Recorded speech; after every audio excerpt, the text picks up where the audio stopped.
kishim 2 gjini, mashkull dhe femër, sot kemi 10 gjini që na flet kjo qeveri. Kujtoj një vend ku ne kishim pronat tona, tokat tona, e sot ne kemi qeveri që flet për ish pronar. Kujtoj një vend ku neve ndërtonim rrugë kombëtare të sigurta, me rëndësi gjeostrategjike, e sot qeveria ndërton e abuzon rrugët tunele që bien brenda vitit.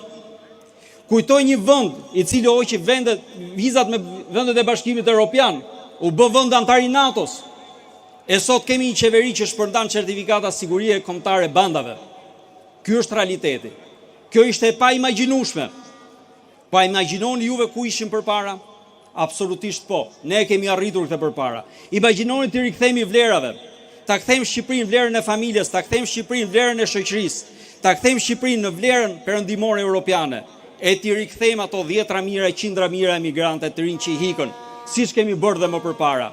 Po kjo vetë ndodh me një hallk parë. Në radh parë duhet largohet rilindja Edi Rama, ky vend këtu duhet çliruar 1 orë më parë. Me përndryshe asgjë tjetër s'është e mundur.